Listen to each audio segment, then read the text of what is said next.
प्रभु भला है और उसकी करुणा सदा सदा की है। फिर एक बार यीशु नासरी के नाम से आप सबों को मैं सलाम करता हूं। प्रभु की उपस्थिति के लिए परमेश्वर का मैं धन्यवाद देता हूं। यहोवा विश्वास योग्य परमेश्वर है, कल आज और युगानुयुग वो कभी भी न बदलने वाला परमेश्वर है। हालेलुया।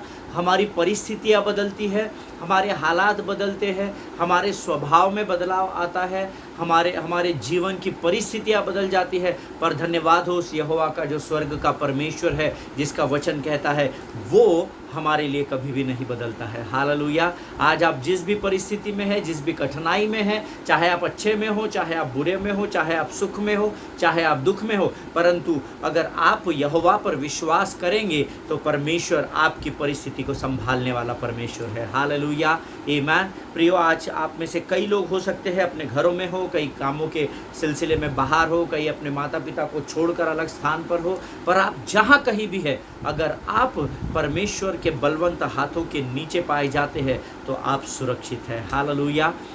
हमारा बीते कुछ दिनों से एक टॉपिक चल रहा है और जिस टॉपिक में हम लोग सीख रहे हैं that you are more stronger than your thoughts. आमीन। आपके विचारों से कहीं अधिक सामर्थ्य और बलवान हैं। क्योंकि परमेश्वर ने आपको वैसा रचा है। हालेलुया। उस विषय पर हम कई दिनों से मनन और अध्ययन कर रहे हैं, तकरीबन एक सप्ताह से अधिक हो गया है, और मैं यहोवा का धन्यवाद देता हूँ। अद्भुत गवाहियाँ परमेश्वर इन वचनों के द्वारा मुझ तक पहुँचा रहा है, और सारा आदर, मान, सम्मान, प्रशंसा, गौरव सब कुछ केवल और केवल परमेश्वर का है। हालेलुया। हम तो केवल पात्र है, आप केवल पात्र या बर्तन है, पर जीवन के जल की नदी को बहाने वाला उगम स्थान यीशु नासरी ही है। हालेलुया, आमीन। प्रियो, रोज अपनी प्रार्थना में ध्यान में रखे, प्रभु से कहे, प्रभु अभिमान और घमंड मुझसे दूर रखना। परमेश्वर पिता, अभिमान और घमंड मुझसे दूर रखना। आमीन। परमेश्वर ज़रूर आपकी और मेरी प्रार्थना को सुनता है। आमीन। आइए फिर एक बार आज हम अपने अपने पवित्र शास्त्र निकाल लेंगे और क्यों ना कुछ समय के लिए हम प्रभु का धन्यवाद, एक छोटे से कोरस को हम गाएंगे, और हम सबको एक गीत आता है। हम धन्यवाद के साथ आज प्रभु की आराधना करेंगे, और मैं चाहता हूं कि इस समय हम लोग धन्यवाद दें और प्रभु की महिमा करें कुछ समय के लिए। Thank you Jesus. यीशु तेरे करीब आने से जिंदगी मेरी बदल गई। यीशु तेरे छूने से जिंदगी मेरी संवर गई। तूने मुझे है बचाया, तूने मुझे सहलाया, तूने मुझे है बचाया, तूने मुझे सहलाया। मैं धन्यवाद करता रहूँगा, यीशु धन्यवाद करता रहूँगा। हाँ, मैं धन्यवाद करता रहूँगा, यीशु धन्यवाद करता रहूँगा। धन्यवाद, धन्यवाद, धन्यवाद, धन्यवाद, धन्यवाद, धन्यवाद, धन्यवाद, धन्यवाद। Thank you Lord. हालेलुया। प्रियो, धन्यवाद देते रहे, क्योंकि धन्यवाद के बलिदान चढ़ाने वाला जीवित परमेश्वर की महिमा करता है, ऐसा वचन में लिखा है। हालेलुया। परमेश्वर आज के इस पवित्र दिन में हम में से हर एक को आशीष दे। इस समय जल्दी से हम अपने अपने पवित्र शास्त्र निकाल लेंगे, और आज हम भजन संहिता उसका 144 अध्याय और उसके 1 और 2 वचनों को हम पढ़ेंगे। भजन संहिता उसका 144 अध्याय और उसके 1 और 2 वचन। Psalms 144 verses 1 and 2 we are going to read। हम हिंदी में इस वचन को पढ़ेंगे। जितने लोग पवित्र शास्त्र लेकर बैठे हैं वो ज़रूर मेरे साथ इन वचनों को पढ़े, ना केवल सुने, लेकिन अपने मुखों के अंगीकार के द्वारा इसका प्रगटीकरण इस संसार में जाने दें। हालेलुया। धन्य है यहोवा जो मेरी चट्टान है, वह मेरे हाथों को लड़ने और युद्ध करने के लिए तैयार करता है। वह मेरे लिए करुणा निदान और गढ़, ऊंचा स्थान और छुड़ाने वाला है। वह मेरी ढाल और शरण स्थान है, जो मेरी प्रजा को मेरे वश में कर देता है। हालेलुया, ये परमेश्वर का वचन है। वचन कहता है धन्य है यहोवा जो मेरी चट्टान है। क्या आज आपकी जीवन की परिस्थिति में परमेश्वर को अपनी चट्टान मानते हैं, या अपने धन को, अपनी ज़मीन को, अपनी जायदाद को, अपने ओहदे को, अपने पोजीशंस को, अपने इन्फ्लुएंस को अपनी चट्टान मानते हैं? यह आपको तय करना है। आमीन। लेकिन भजन का लिखने वाला दाऊद कहता है धन्य है यहोवा जो मेरी चट्टान है। हालेलुया। हम सब दाऊद के जीवन के बारे में जानते हैं कि कैसे अद्भुत रीति से दाऊद का अभिषेक किया गया और किस प्रकार से 20 वर्षों के बाद वो इज़राइल का राजा नियुक्त किया गया और उस सिंहासन पर विराजमान किया जो परमेश्वर ने उसके लिए उसके माता के गर्भ में रचे जाने से पहले तैयार किया था। हालेलुया। और किस प्रकार से उसने हर एक व्यक्ति के ऊपर अपनी विजय को रखा, हम उसके सारी बातों को जानते हैं। और वही दाऊद राजा जिसने यह भजन लिखा है वो कहता है कि मैं तो अपने जीवन के हर परिस्थिति में अपनी चट्टान को यहोवा, मेरी चट्टान यहोवा है और यहोवा को छोड़ और कोई मेरी चट्टान नहीं है। हालेलुया। कई बार हम अपने इन्फ्लुएंस को, अपने धन, अपने ज़मीन जायदाद को अपना मजबूत गढ़ या अपना शरण स्थान या अपनी चट्टान समझ बैठते हैं, और कई बार हम ऐसा करने से धोखा खा जाते हैं। हालेलुया।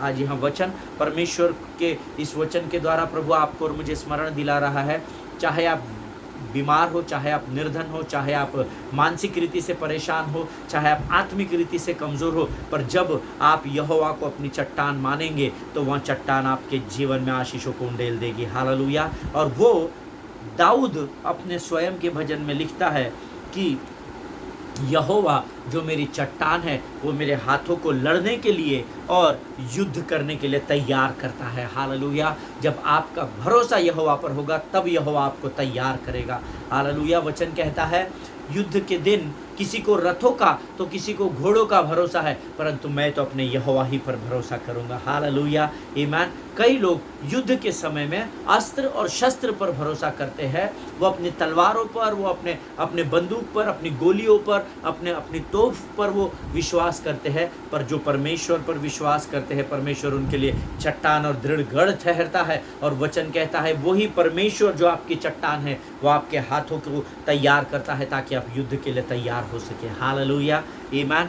दूसरा वचन कहता है वह मेरे लिए करुणा निदान है, वह मेरे लिए गढ़ है, वह ऊंचा स्थान और वही मेरा छुड़ाने वाला है। हालेलुया। आप किसी भी बंधुआई में क्यों न बंधे हो, लेकिन उस बंधुआई से नजात दिलाने वाला, आज़ाद करने वाला केवल और केवल यहोवा परमेश्वर ही है और उसको छोड़ो और कोई नहीं है। आमीन। वह मेरी ढाल भी है, वह मेरा शरण स्थान है, जो मेरी प्रजा को मेरे वश में कर देता है। आपकी प्रजा अर्थात आपके साथ काम करने वाले केवल लोग ही नहीं, लेकिन आपकी परिस्थितियाँ, जब आप यहोवा को अपना शरण स्थान, अपना ढाल, अपना करुणा निदान और अपना छुड़ाने वाला मानते हैं, जब आप उसको अपनी चट्टान मानते हैं, तो वचन कहता है ये परमेश्वर ही है जो आपकी परिस्थिति को आपके वश में कर देता है। हालेलुया। अगर आज आप जिस भी परिस्थिति का सामना कर रहे हैं, उस परिस्थिति पर अगर आप नजात पाना चाहते हैं तो सबसे पहले परमेश्वर को अपनी चट्टान करके घोषित करें। हालेलुया। आमीन। परमेश्वर इन वचनों के पढ़े जाने पर और समझाए जाने पर आपको आशीष दे। परमेश्वर करे कि आप इन वचनों को गहराई से समझ सकें। और हम धन्यवाद देते हैं परमेश्वर का कि बीते कई हफ्ते भर से अधिक समय से वो हमसे वचन के द्वारा बातचीत कर रहा है, और आज भी परमेश्वर उसके वचनों के द्वारा हमसे भेद की बातों को करने वाला है, ऐसा विश्वास हम करते हैं। आइए इस समय हम अपनी आंखों को बंद करेंगे और हम प्रार्थना करेंगे। Let us pray together. खुदावंद प्रभु यीशु नासरी के नाम से सुंदर और पवित्र समय के लिए हम धन्यवाद देते हैं राजा। प्रभु जी हम तेरा धन्यवाद देते हैं परमेश्वर पिता, तूने हमें बताया कि तू ही हमारी चट्टान और तू ही हमारा गढ़ है राजा। प्रभु आज हमारी जीवन की परिस्थितियों को तू हमसे विकट तरीके से, बेहतर तरीके से कैसे जानता है राजा। प्रभु मैं अपने लोगों के लिए प्रार्थना करता हूँ, हम सब प्रार्थना में नम्र और दीन होकर तेरे सामने आते हैं राजा। चाहे आज हम फाइनेंशियल क्राइसिस में क्यों ना हो, फिजिकल, मेंटल, स्पिरिचुअल, इमोशनल, किसी भी प्रकार से प्रभु जी हमको शैतान कमज़ोर क्यों ना कर रहा हो, परंतु आज हम अपने मुख के द्वारा बड़े विश्वास के साथ अंगीकार करते हैं कि तू ही हमारी चट्टान है राजा, और तू ही हमारा करुणा निदान है, तू ही हमारा गढ़ और तू ही हमारा शरण स्थान है पिता। और तेरा वायदा है प्रभु, आज के वचन में तूने हमें सिखाया है कि जब हम तुझे अपना तुझे अपनी चट्टान कहकर पुकारते हैं राजा, तू हमें अपने शत्रुओं के ऊपर नियंत्रण को दे देता है राजा। प्रभु जी, हमें परिस्थितियों पर तू विजय को दे देता है, उस विजय को हम यीशु नासरी के नाम से ग्रहण करते हैं राजा। प्रभु परमेश्वर पिता, आज जब तू हमसे वचन के द्वारा बातचीत करता है तो हमें तैयार कर, सामर्थ और बल से भर राजा। प्रभु जी, हम अपने शरीर, प्राण, आत्मा और बुद्धि को तुझे समर्पित करते हैं, अपना सब कुछ तुझे सौंप देते हैं राजा। तू और हमारे ऊपर नियंत्रण ले प्रभु जी। परमेश्वर पिता, हम जब भी प्रभु तेरे सामने आते हैं, तू हमारी हर एक प्रार्थना को सुनता है, हम धन्यवाद देते हैं। शैतान की हर एक युक्ति योजनाओं को हम अपने जीवन से दूर करते हैं राजा। प्रभु जी, स्वर्ग की शांति और स्वर्ग के आनंद को हम यीशु नासरी के नाम से तुझसे क्लेम करते हैं राजा। प्रभु, अपने हमारे जीवन की हर एक बात पर अपने जीवन के द्वारा, अपनी आत्मा के द्वारा तू नियंत्रण ले परमेश्वर पिता। अपने आप को यीशु मसीह के लहू में डुबोते हैं, आगे के संपूर्ण समय को तुझे समर्पित करते हैं पिता, और इस विनती को धन्यवाद के साथ यीशु नासरी के मीठे और पवित्र नाम में मांगते हैं। सुन और बड़ी दया से ग्रहण कर, आमीन आमीन। हालेलुया। परमेश्वर भला है और उसकी करुणा सदा सदा की है। प्रियो, हमने कल के अध्ययन में मूसा के विषय में सुना था कि कैसे मूसा बौखला गया और बौखलाहट में कैसे वो परमेश्वर के सामने जाकर दोहाई देने लगा। मैं और ऐसी परिस्थितियाँ हम में से हर एक के जीवन में आती है, जब हम परेशान हो जाते हैं, जब हम अपना सर्वोत्तम देने की कोशिश करते हैं, और फिर भी जब when people criticise us, when they speak against us, जब वो हमारे विरोध में बोलते हैं, हमें क्रिटिसाइज करते हैं, तो कई बार हमारे विचार नकारात्मक होने लगते हैं, और ऐसी अवस्था में हमें कुछ सूझता नहीं है, और हम ऐसी अवस्था में कई बार परमेश्वर से लड़ झगड़ बैठते हैं। आमीन। और मूसा भी हमारे समान एक साधारण व्यक्ति था जिसको परमेश्वर ने चुना था। आज आप भी भले ही संसार के नज़र में साधारण हो सकते हो, लेकिन परमेश्वर ने आपको चुना है, इस बात को नहीं भूलना। हालेलुया। आज आप वचन सुन रहे हैं और मैं वचन बांट रहा हूँ, क्योंकि परमेश्वर ने आपका और मेरा चुनाव किया है। हालेलुया। क्योंकि ये वचन सोशल मीडिया के द्वारा दिया जाता है, अर्थात ये सारे संसार के लोग देख सकते हैं, पर काफ़ी गिने चुने लोग हैं जो इन वचनों को सुनते हैं, और मुझे यहाँ जिम्मेदारी सौंपी गई है कि मैं इस वचन को आपको बांट सकूँ। आप जानते हैं इसके पीछे कारण क्या है? केवल एक ही कारण है, क्योंकि परमेश्वर ने आपको और मुझे चुना है कि हम उसकी वाणी को सुन सके और सामर्थ्य के साथ भरकर अपने विचारों पर विजय को प्राप्त कर सके। हालेलुया। हमने मूसा के विषय में कल देखा था। फिर से एक बार मैं मूसा की उस वचन को पढ़ूंगा, और मैं चाहता हूँ आप सब लोग उन वचनों को फिर एक बार निकाल लें। मेरा पवित्र शास्त्र मेरे सामने रखा है, आपके सामने रखा होगा, ऐसा मेरा विश्वास है। आमीन। गिनती की किताब उसका 11 अध्याय उसका 11 वचन हम पढ़ेंगे। The book of Numbers chapter 11 and verse 11 says, तब मूसा ने यहोवा से कहा, ध्यान से सुनिएगा और पढ़िएगा, तू अपने दास से यह बुरा व्यवहार क्यों करता है, और क्या कारण है कि मैंने तेरी दृष्टि में अनुग्रह नहीं पाया कि तूने इन सब लोगों का भार मुझ पर डाला है। हम सब जानते हैं मिस्र में से इजरायली लोगों को निकालकर जब मूसा कनान देश की ओर, वाचा के देश की ओर बढ़ रहा था, कुछ भी थोड़ा भी 19-20 होता था तो ये लोग कुड़कुड़ाते थे, बड़बड़ाते थे, उसके पीछे बातें करते थे, उसके विरोध में बोलते थे, उसकी निंदा करते थे, और हर बार परमेश्वर मूसा की सहायता करता था, सामर्थ्य से भरता था, और हर बार एक नए चिन्ह और चमत्कार के द्वारा मूसा को इजराइल की प्रजा की अगुवाई करते हुए वो कनान देश की ओर लेकर बढ़ रहा था। लेकिन एक समय ऐसा आया जब मूसा ने अपना धीरज खो दिया, और ये वो समय है जब मूसा परमेश्वर से कंप्लेन कर रहा है, तू अपने दास से यहाँ बुरा व्यवहार क्यों करता है? क्या कारण है कि मैंने तेरी दृष्टि में अनुग्रह नहीं पाया कि तू इन सब लोगों का भार मुझ पर डाला है? प्रियो, मूसा के स्थान पर आप अपने आप को रख कर अगर परमेश्वर से ये सब वचन कहेंगे तो मेरा विश्वास है कि कभी ना कभी आपने ज़रूर इन वचनों को परमेश्वर के सामने कहा होगा, क्या बात है प्रभु, तू मेरी सुन नहीं रहा है? तुझे पता है मैं इतनी भयंकर बीमारी का सामना कर रही हूँ, तुझे पता है मैं कर्ज के बोझ के तले दबा हुआ हूँ, तुझे पता है कि मैं अपने कलीसिया के साथ, अपने परिवार के साथ, अपने मित्रों के साथ, अपने कलीग्स के साथ अच्छा संबंध बनाने की कोशिश कर रहा हूँ, फिर क्या बात है प्रभु कि तू मेरे साथ ऐसा बुरा व्यवहार कर रहा है? क्यों तू इस भार को मेरे ऊपर डाल रहा है? क्यों तू इस कर्जे में मुझे दबा कर रखा है? क्यों तू मुझे इस बीमारी से निजात नहीं दे रहा है? आमीन। Am I making any sense to anyone here? क्या मैं यहाँ पर किसी से बातचीत कर रहा हूँ क्या, और सटीक बात कर रहा हूँ क्या? एम आई ये परिस्थिति मेरे और आपके हर एक के जीवन में आती है, वैसे ही यहाँ पर मूसा के जीवन पर आई थी। हालेलुया। और आगे का एक वचन और पढ़ेंगे, गिनती 11 उसका 14 और 15 दिन, वो 2 वचनों को हम पढ़ेंगे। The book of Numbers chapter 11 versus 14 and 15। मैं अकेला इन सब लोगों का भार नहीं संभाल सकता, क्योंकि यह मेरी शक्ति से बाहर है, और जो तुझे मेरे साथ यही व्यवहार करना है तो मुझ पर तेरा इतना अनुग्रह हो कि तू मेरे प्राण एकदम ले ले, जिससे मैं अपनी दुर्दशा न देखने पाऊँ। हालेलुया, आमीन। ये भी बातें हम सब परमेश्वर से कभी ना कभी तो कर चुके होंगे, और अगर नहीं की है तो ऐसा समय आएगा जब आप इन वचनों को ज़रूर प्रभु के सामने लेकर जाएंगे। यहाँ पर मूसा के द्वारा हम सुन रहे हैं, एक परिस्थिति आएगी जब ये वचन आपके मुख से ही निकलेंगे या निकल चुके होंगे। हालेलुया। मेरे जीवन में ये परिस्थितियाँ कई बार आई है आमीन, और कई बार मैंने प्रभु से कहा, प्रभु अब बस सहन नहीं होता, अब नहीं होता, तूने सबका बोझ मुझ पर डाल दिया, मैं ईमानदारी से सेवा कर रहा हूँ, मैं ये कर रहा हूँ, फिर भी मैं इस परिस्थिति को अब सहन नहीं कर सकता, लोगों के तानों को मैं अब सहन नहीं कर सकता, इससे तो अच्छा है प्रभु तू मेरा कुछ भला बुरा कर दे। हालेलुया।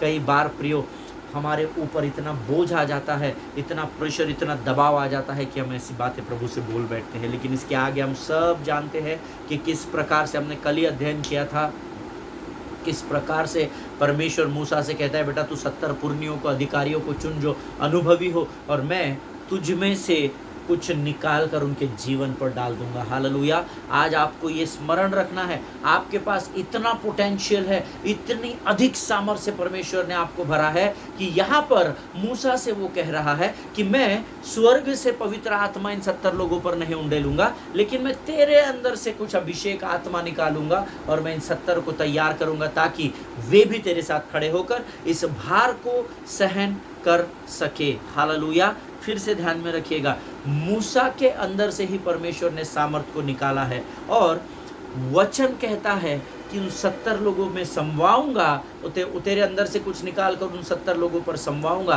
ताकि वो भी तेरे साथ इस बोझ को सहन करने में तेरी सहायता कर सके। इसका अर्थ है कि हर परिस्थिति में मूसा को उस बोझ को सहन तो करना ही पड़ेगा। हालेलुया। उसमें से वो ऐसे ही एस्केप नहीं हो जाएगा, आमीन। वो ऐसे ही बाहर नहीं हो जाएगा कि प्रभु कल से 70 लोग जाने और इजराइल की प्रजा जाने, बाबा मुझे छुटकारा दे। नहीं, वचन कहता है कि वह तेरे साथ इस बोझ को बांटेंगे या सहेंगे। हालेलुया। इसका अर्थ है कि आपको हर परिस्थिति में अपने बोझ को स्वयं सहन करना है। हालेलुया। लेकिन परमेश्वर उस बोझ को सहन करने की सामर्थ्य से आपको जरूर भरेगा, ऐसा उसका वायदा है। हालेलुया। प्रियो, कई बार हम सोचते हैं अब मुझसे सहन नहीं हो रहा पास्टर, किसी और को जिम्मेदारी सौंपो, बाबा मुझे मोकला करो, मुझे कोई और काम दो, लेकिन ऐसा नहीं होगा। हालेलुया। आपको परमेश्वर इतनी शक्ति देगा, क्योंकि आपके अंदर बहुत अधिक डिपॉजिट करके रखा है। आप उस पोटेंशियल को नहीं जानते हैं कि आपके अंदर क्या है। आमीन। आप सुपरनैचुरल, यू आर सुपरनैचुरल। आप स्वाभाविक नहीं, आप अलौकिक लोग हैं। आप powerfully anointed people of kingdom of God. आमीन। आप परमेश्वर के राज्य के बहुतायत से अभिषेक किए हुए लोग हैं। इसलिए तो मूसा के अंदर से ही निकाल कर वो 70 लोगों को दे रहा है। आपके अंदर से भी वो, आपके लिए भी वो ऐसे 70 लोगों को तैयार करेगा, जिनको वो आपके अंदर से ही आपके अभिषेक को उधर इम्पार्ट करेगा, और वे 70 लोग आपके साथ खड़े हो जाएंगे और आपके भार को, आपके बोझ को आप सहने में आपकी सहायता और मदद करेंगे। Hallelujah. Receive it in the name of Jesus. The days are going to come when this is going to happen in your life, amen। जब आपके जीवन पे बोझ बढ़ेगा, सताव और प्रेशर बढ़ेगा, चिंता नहीं करना, गिव अप नहीं करना, परमेश्वर से आप प्रार्थना करना। परमेश्वर ऐसे कई लोगों को तैयार करेगा जो उस बोझ को, उस दर्शन को आपके कंधे से कंधा मिलाकर आगे लेकर बढ़ेंगे। हालेलुया। आमीन। प्रियो, परमेश्वर कहता है, मूसा जो आत्मा तुझ में है उसमें से लेकर मैं उनमें समवाऊंगा। आज मुझसे परमेश्वर कहता है, अमित जो आत्मा तुझ में मैंने उंडेला है, तेरी जिस परिस्थिति का तू सामना कर रहा है, मैं ऐसे लोगों को तेरे लिए तैयार करूंगा जो तेरे बोझ को, तेरे भार को सहन कर सकेंगे। हालेलुया। आमीन। जिनके सुनने के कान हो वो सुन ले। That means Moses was so strong that even though he couldn't do that work at his own, on his own, but still God says You have so much potential inside of you that I will take something out of it and I will pour out in this 70 people. Hallelujah. हे मूसा, मैं जानता हूं कि तू इस भार को सहन नहीं कर पा रहा है, तो अब मैं क्या करता हूं, तेरे अंदर से ही उस सामर्थ को निकाल कर इन पर उंडेलता हूं, ताकि ये तेरी सहायता के लिए कंधे से कंधा मिलाकर खड़े हो सके। हालेलुया। जरा सोचिए, परमेश्वर आपके अंदर की सामर्थ को या पोटेंशियल को लेकर कुछ लोगों को बांट रहा है, ताकि वो आपके दर्शन को इस पृथ्वी पर पूरा कर सके। हालेलुया, आमीन। मैंने आपको कल बताया था, अगर आप चाहते हैं कि परमेश्वर स्वर्गदूतों को आपकी गवाही दे, then you need to still stay strong, you need to be courageous. हालेलुया। आपको धैर्य और सामर्थ्य के साथ खड़े रहना पड़ेगा। आपको हार नहीं मानना है, आप निराश और उदास नहीं होना है, लेकिन परमेश्वर के वचनों को थाम कर आपको खड़े रहना है। हालेलुया, आमीन। प्रियो, God has awesome things in the days to come in your future. आपके जीवन में परमेश्वर ने बहुत अद्भुत बातों को रखा है। हम सब दाऊद के बारे में भी जानते हैं। एक दिन दाऊद अपने भाइयों को टिफिन बॉक्स लेकर उसकी छावनी में गया, इज़राइल की छावनी में गया, जहां गोलियात नामक दानव इज़राइली सेना को, राजा शाऊल को ललकार रहा था। और हम सब जानते हैं, जब उसने गोलियात को देखा, हम पूरी कहानी को जानते हैं, उसने गोलियात को देखा और उसने शाऊल राजा के सामने अपनी इच्छा को प्रकट किया कि मैं इससे लड़ना चाहता हूं। और शाऊल राजा ने उसे बहुत डिस्करेज किया, अरे बेटा, तू अभी अदना सा है, तू तेरी अभी गाल पर लाली छलकती है, तू क्या इतने बड़े दानों को हराएगा। और उसके भाइयों ने उसको डिस्करेज किया, उसके उस छावनी के लोगों ने उसको डिस्करेज किया। और ये सारी बातों की वजह से क्या हुआ, पहले तो उसके भाइयों ने, अपने लोगों ने खुद उसको डिस्करेज किया, चल रे बाबा, जो काम करने आया था टिफिन दिया, चल घर जा, तू वो नहीं कर सकता, हम नहीं कर पा रहे, हम इतने निपुण हैं, हमारे पास अस्त्र शस्त्र है, और तू इतना सा, तू क्या करेगा, जा, जिस काम के लिए आया था तूने टिफिन बॉक्स दे दिया ना, चल अभी घर जा। उसको डिस्करेज करने लगे। फिर वो शाऊल राजा के पास गया, राजा ने भी उसको शुरुआत में डिस्करेज किया। Many people discourage him, but you no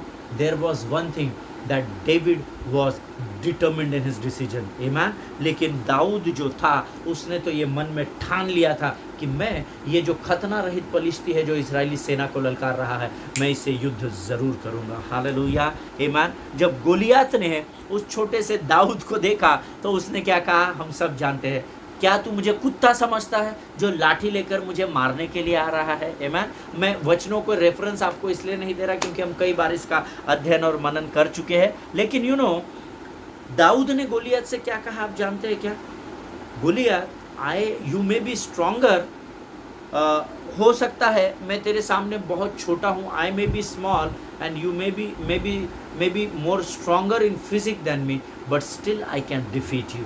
आमीन। मैं तेरे सामने छोटा सा दिख रहा हूँ, तू बहुत विशालकाय दैत्य दानव हो सकता है, परंतु फिर भी मैं तुझे हरा सकता हूँ। हालेलुया। उसने अपने मन में ठान लिया था, ऐसा वचन में लिखा हुआ है।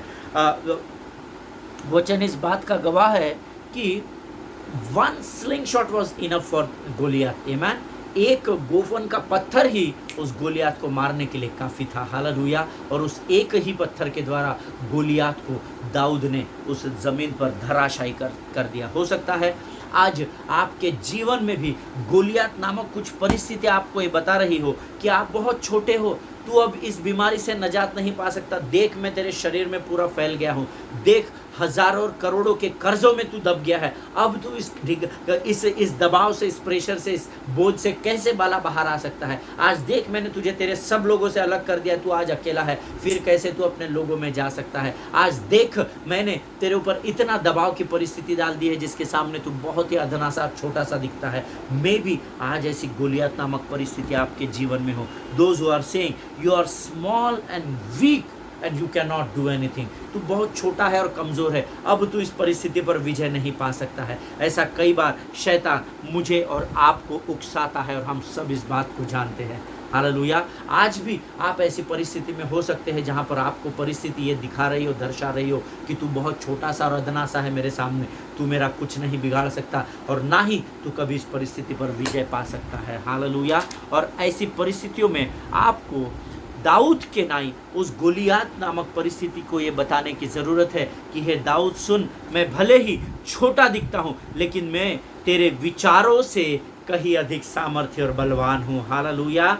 आपको इस बात का अंगीकार करना पड़ता है कि हो सकता है आज मेरे ऑफिस में, मेरे कार्य के स्थान पर मुझसे कुछ गलती हो गई हो, जिसका मुझे खामियाजा भुगतना पड़ेगा, ऐसा मुझे दिख रहा हो। लेकिन ये परिस्थिति तू सुन कि आज भी तुझसे मेरे अंदर के विचार और मेरी सामर्थ्य ज़्यादा अधिक और बलवान है। हालेलुया। जब आप इस प्रकार से अपने मन को कहते हैं, हे मन तू मेरी सुन, कि मेरे अंदर की सामर्थ्य इस निगेटिव, इस नकारात्मक विचारों से कई अधिक स्तर पर, ऊंचे स्तर पर कार्य करती है। हालेलुया। अब तक आपको उस परिस्थिति को बताने की ज़रूरत है कि यह परिस्थिति सुन, हो सकता है आज मैं हज़ारों लाखों के कर्जों में डुबा गया हूँ, हो सकता है आज मैं अपनी बीमारी से ग्रसित हूँ, हो सकता है आज मेरे रिश्ते कमज़ोर हो गए, हो सकता है आज मेरी कोई सुनने वाला ना हो, लेकिन इन सब के बावजूद ये परिस्थिति सुन, तूने अभी मेरा सर्वोत्तम जीवन का भाग और आशीष देखी नहीं है। हालेलुया। आपको इस प्रकार से बात करनी पड़ेगी, आपको इस प्रकार से परिस्थिति पर विजय को पाना होगा। जब आप ये बोलते हैं ना, तो आपकी परिस्थिति सुनती है। इस बात को याद रखिए, क्यों? Because they are unseen spirits. आमीन। वो दिखती नहीं है, वो आत्मा है, लेकिन वो आपकी सुन सकती है। हालेलुया। आप उनको नहीं देख सकते, लेकिन वो आपको देख सकती है। इसीलिए आपको अंगीकार करना पड़ेगा। सुन हे शैतान, हे परिस्थिति, शैतान नामक हे परिस्थिति, हे गोलियत नामक परिस्थिति, तू इस समय मेरी आवाज़ को सुन। भले ही मैं इस समय शरीर में बीमार पड़ा हूँ, भले ही मैं इस समय कर्जे में डूबा हुआ हूँ, भले ही मेरे रिश्ते इस समय लोगों से सही ना हो, लेकिन उसके बावजूद भी मैं आज तुझे बताना चाहती हूँ हे परिस्थिति, कि तू ने मेरे जीवन में अभी तक मेरे सर्वोत्तम को नहीं देखा है, और वो सर्वोत्तम आना अभी बाकी है। हालेलुया। आमीन। अगर आप मेरी बात से सहमत है तो आप आमीन कहे, आमीन कहे। आमीन। आज हम यहीं पर समाप्त करेंगे प्रियो। मेरा विश्वास है ज़रूर परमेश्वर ने वचनों के द्वारा आपसे बातचीत की है। अगले सेशन में हम फिर मिलेंगे और फिर एक अपने जीवन की अद्भुत गवाही को मैं आपके साथ बांटना चाहता हूँ। क्या पता प्रभु उस गवाही के द्वारा शायद आपके हृदय और आत्मा को मजबूत कर दे। हालेलुया। परमेश्वर आप सबों को बड़ी आशीष दे। आइए इस समय अपनी आंखों को बंद करेंगे और हम प्रार्थना करेंगे। Let us pray. खुदावंद प्रभु यीशु नासरी के नाम से सुंदर और पवित्र समय के लिए हम तुझे धन्यवाद देते हैं राजा। प्रभु आज फिर एक बार अद्भुत रीति से तूने हमसे वचनों के द्वारा बातचीत की और हमारे कमज़ोर हृदयों को सामर्थ्य से भर दिया। हमारे मन पर अपने नियंत्रण के लिए हम धन्यवाद देते हैं। इस समय हम सब एक मन एक चित्त होकर अपने जीवन पर हावी होने वाली उस परिस्थिति से बात करते हैं राजा, और उस परिस्थिति को हम डांटते हैं। भले ही तू हमारे सामने विशालकाय दानव के रूप में क्यों न हो खड़ी हो परिस्थिति, लेकिन आज हम तुझे बताना चाहते हैं कि हमारे सामर्थ्य तूने अभी देखी नहीं है। हमारे जीवन का सर्वोत्तम भाग अभी तेरे सामने आना बाकी है, क्योंकि हमारे परमेश्वर की आत्मा हमारी सहायक के रूप में हमारे साथ खड़ी है। धन्यवाद देते हैं परमेश्वर पिता इन सुंदर अद्भुत वचनों के लिए। प्रभु होने दे वचन हमारे मांस और गूदे में बने रहने पाए, हमारे विचारों में, हमारे हृदयों में और हमारी स्मरण शक्ति में बने रहने पाए। परमेश्वर पिता प्रभु जी, अब तक तू हमारे साथ रहा, तूने हमारी सहायता और मदद की। आगे के संपूर्ण समय में तू तेरी अगुवाई हमारे जीवन में बनी रहेगी, ऐसा हम विश्वास करते हैं। शैतान की हर एक युक्ति योजनाओं को यीशु के नाम से हम खंडित करते हैं अपने जीवन से राजा। हमारे विरोधियों के लिए हम प्रार्थना करते हैं, तू उनके जीवन में तू उनका न्याय कर परमेश्वर पिता, ताकि वे जान सके कि धर्मियों का परमेश्वर यीशु नासरी जीवित परमेश्वर है पिता। प्रभु जी, सारी बातों को तुझे समर्पित करते हैं, अपने आप को यीशु के लहू में डुबो देते हैं, और इस विनती को धन्यवाद और पूरे विश्वास के साथ हमारे उद्धारकर्ता जीवित परमेश्वर यीशु नासरी के मीठे और पवित्र नाम में मांगते हैं पिता। सुनिए और बड़ी दया से ग्रहण कीजिए। आमीन। हालेलुया। परमेश्वर भला है और उसकी करुणा सदा सदा की है। मेरा विश्वास है आज के वचनों के द्वारा ज़रूर प्रभु ने आपको आशीष दी है। अगर आपने वचनों के द्वारा आशीष पाई है, ज़रूर कमेंट बॉक्स में लिखिए। शर्माना नहीं कमेंट बॉक्स में लिखने के लिए। मैं ऐसा ना हो कि स्वर्ग के द्वार पर परमेश्वर आपसे शर्मा जाए। हालेलुया। जिनके सुनने के कान हो वो सुन ले। आमीन। प्रभु आप सबों को आशीष दे। एक दूसरे के लिए प्रार्थना करते रहिए। अपने पासबानों के लिए, उनके परिवारों के लिए ज़रूर प्रार्थना करें। God bless you all. परमेश्वर आप सबों को बड़ी आशीष दे। मुस्कुराइए और दूसरों के लिए मुस्कुराहट का कारण बनिए। परमेश्वर आपका भला करे।